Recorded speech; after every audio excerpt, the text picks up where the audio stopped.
आप जानते हो कि हर बड़े आदमी के पीछे एक छोटी सी कहानी होती है। पर हाँ, जाकिर खान की ये छोटी सी कहानी थोड़ी अलग थी। एक मिडिल क्लास घर का लड़का जो बचपन में हर छोटी चीज के पीछे स्ट्रगल करता था। ना कोई हीरो वाली एंट्री, ना कोई सिल्वर स्पून, बस एक सिंपल बंदा जो सपना देखता था और उस सपने के पीछे पागल हो जाता था। बचपन में जाकिर एक एक्स्ट्रा ऑर्डिनरी स्टूडेंट नहीं था। मतलब वो क्लास में जो सबसे आगे बैठने वाले बच्चे होते हैं उनमें नहीं था। पर हाँ, जो पीछे बैठ के दुनिया को ऑब्जर्व करते हैं उनमें ज़रूर था। जाकिर के पिता एक म्यूज़िक टीचर थे और घर में एक शायरी और अदब का माहौल था। उसने सुना, समझा और महसूस किया कि शब्दों की ताकत क्या होती है। ये बात तो आप भी मानते होंगे कि जो इंसान इमोशंस को समझने लगता है उसकी कहानी में एक नया रंग और ढंग आ जाता है। और वही रंग जाकिर के कहानी में भी आया। स्कूल और कॉलेज की कहानी कोई खास नहीं रही, पर एक चीज़ जो जाकिर को सबसे अलग बनाती थी वो थी उसके सोचने का तरीका। जहाँ लोग सिंपल बातें इग्नोर करते थे, जाकिर उन पे सोचता था। जैसे किसी दोस्त का दिल टूट जाना या किसी का इंटरव्यू रिजेक्ट हो जाना, ये छोटी छोटी चीज़ें उसके दिमाग में बैठ जाती थी। फिर एक दिन उसने एक बड़ा डिसीजन लिया, दिल्ली आने का। और यहाँ से शुरू होती है एक नए जाकिर खान की कहानी। दिल्ली आना मतलब सिर्फ नए सपने नहीं, नए स्ट्रगल्स भी। यहाँ ना कोई गारंटी थी, ना कोई शॉर्टकट, बस एक चीज़ थी, पैशन और पेशेंस। एक छोटे शहर का लड़का जिसे लोग मजाक में ले रहे थे कि कॉमेडी करके क्या ही उखाड़ लेगा। क्या वो हार गया? नहीं। जाकिर ने अपनी कहानी सुनानी शुरू की। लेकिन नॉर्मल कॉमेडियंस क्या करते हैं? एक सेटअप देते हैं, फिर पंचलाइन मारते हैं। पर जाकिर जाकिर क्या करता है?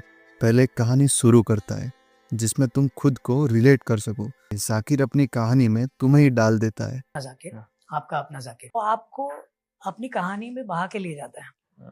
तुम्हारे इमोशंस उसके साथ सिंक हो जाते हैं। और यही होता है नैरेटिव ट्रांसपोर्टेशन, एक साइकोलॉजिकल इफेक्ट जिसमें इंसान अपनी कहानी किसी और की कहानी में देखने लगता है। इसी वजह से लोग जाकिर की बातों पे सिर्फ हंसते नहीं, उसे फील भी कर पाते हैं। जब सख्त लौंडा वाली ब्रांडिंग आई, अपन रहते हैं सख्ती से, अपन ऐसे पिघलते नहीं है, एटीट्यूड में रहते हैं अपने। तभी जाकिर का नाम बड़ा होने लगा। क्योंकि आजकल हर लड़का सख्त दिखना चाहता है, पर अंदर से सब पिघले हुए हैं। ऐसे में बड़ा सख्त लौंडा हूं, लेकिन यार यहाँ में पिघल गया। और यही रिलेटेबिलिटी जाकिर की एक ताकत बन गई। पर यहाँ एक बड़ा टर्निंग पॉइंट आता है।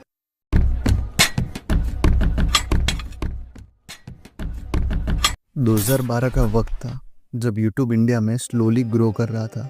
जाकिर को पता था कि अगर नए लोगों तक पहुंचना है तो स्टेज से आगे सोचना पड़ेगा। फिर AIB का शो आया जो मुंबई में होने वाला था। जाकिर ने ये मौका नहीं छोड़ा।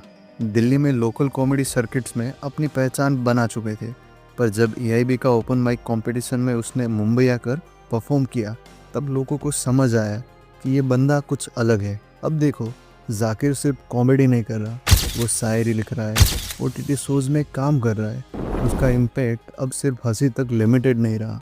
एक और इंटरेस्टिंग फैक्ट है, कॉमेडी में जो जाकिर का तरीका है वो साइकोलॉजी में एक टेक्निक है जिसे बेनाइग्न वायलेशन थ्योरी कहते हैं।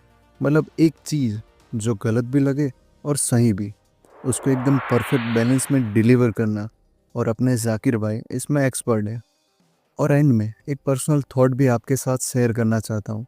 जाकिर भाई मुझे कॉमेडियन से ज़्यादा एक कहानी सुनाने वाले लगते हैं जो हम सब की लाइफ को आईने की तरह रिफ्लेक्ट करते हैं। अगर आपको ऐसे ही अनहर्ड स्टोरीज और जर्नीज पसंद है तो एक और स्टोरी है जो आपको देखनी चाहिए, ब्रोदावी, the most underrated rapper. See you there.